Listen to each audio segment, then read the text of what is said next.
دیباچه شاهنامه با بیت معروف به نام خداوند جان و خرد آغاز می شود و در آن فردوسی جهانبینی خود را بیان می کند. او خداوند را آفریننده جان و خرد می داند و بر اهمیت عقل و اندیشه تاکید می کند.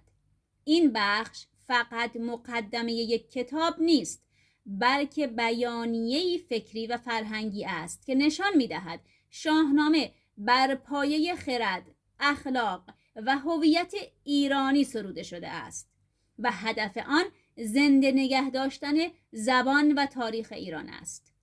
این شعر یکی از کهن‌ترین آغازهای ادبی فارسی است، نشان دهنده یک ذهن عقلگرا، معنوی و ملی است. نه فقط یک مقدمه ادبی، بلکه بیانیه فلسفی و هویتی است. به نام خداوند جان و خرد، کزین برتر اندیشه بر نگذرد. فردوسی شاهنامه را با خرد آغاز می کند، نه قدرت یا شمشیر. در نگاه او خدا بالاتر از توان فهم انسان است. به نام خدایی که همه چیز از او زنده است و خدای دانایی و خرد است، خدایی است که بالاترین اندازه اندیشه را دارد و هیچ عقل و خردی به اندازه او نمیرسد. خداوند نام و خداوند جای، خداوند روزیده رهنمای. خدا هم آفریننده جهان مادی است و هم راهنمای معنوی. خدایی که خدای شهرت و خوشنامی و جایگاه برتر است. خدایی که هم روزیده انسان هاست و هم راهنمای آنها. خداوند کیوان و گردان سپهر، فروزنده ماه و ناهید و مهر. اینجا فردوسی به نظم کیهانی اشاره می کند. خدا حاکم بر کل هستی است، نه فقط زمین. خدایی که خداوند همه جهان و آسمان چرخنده است، کسی که ماه و خورشید و ستارگان را روشنی بخشیده است. ز نام و نشان و گمان برتر است، نگارنده برشده پیکر است. خدا قابل تصویر و توصیف انسانی نیست، هرچه هست ساخته اوست.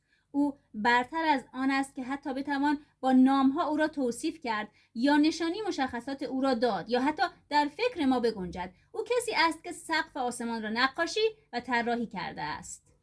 ببینندگان آفریننده را، نبینی مرنجان دو بیننده را.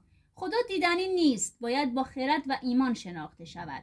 با چشمانت نمیتوانی خدا را ببینی، چشمانت را آزار نده.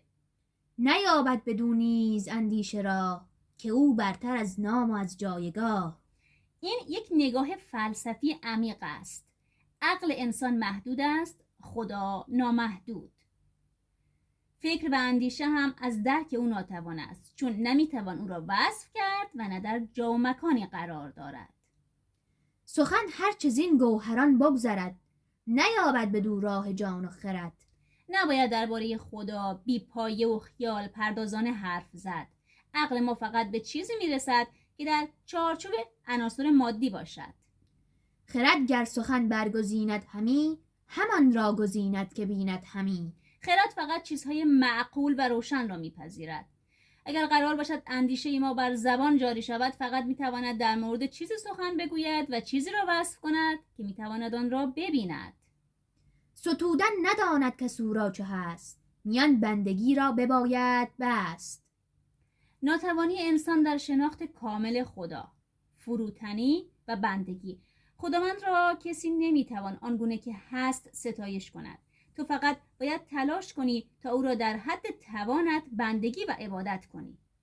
خرد را و جان را همی سنجد اوی، در اندیشه سخته کی گنجد اوی.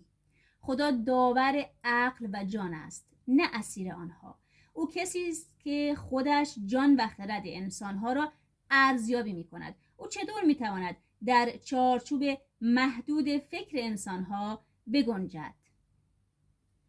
بدین آلت رأی و جان و زبان، ستود آفریننده را کی توان. حتی بهترین ابزارهای انسانی هم برای توصیف خدا ناکافی‌اند. با ابزارهایی مثل فکر، اندیشه، توان و زبان، انسان کی میتواند خداوند را به درستی ستایش کند؟ به هستیش باید که خستو شوی، ز گفتار بیکار یک سو شوی. ایمان عملی، نه پرحرفی. تو تنها میتوانی به وجود خداوند اعتراف کنی و از سخنان بیهوده در این مورد دوری کنی. پرستنده باشی و جوینده راه، به ژرفی به فرمانش کردن نگاه. بندگی همراه با تفکر عمیق، نه تقلید کور. تو تنها میتوانی یک عبادت کننده خوب باشی و به دنبال پیدا کردن راه درست باشی و در فرمانهای خداوند تعمق و تفکر کنی. توانا بود هر که دانا بود، ز دانش دل پیر برنا بود. این یکی از معروف ترین پیام‌های شاهنامه است. قدرت واقعی، دانایی. هر کس که دانا باشد توانا خواهد بود. از دانش دل پیر هم جوان خواهد شد. از این پرده برتر سخنگاه نیست، ز هستی مراندیشه را راه نیست. انسان باید حد عقل خود را بشناسد. در مورد چیزهای ماورایی نمیتوان به درستی سخن گفت. فکر انسانها از جهان هستی به آن سوتر نمیرسد و به آن راه ندارد. یه جنبندی کوتاه. این دیباچه نشون میده که شاهنامه فقط کتاب جنگ نیست، بلکه اثری است بر پایه خرد، اخلاق، ایمان، دانایی و فروتنی انسان در برابر هستی.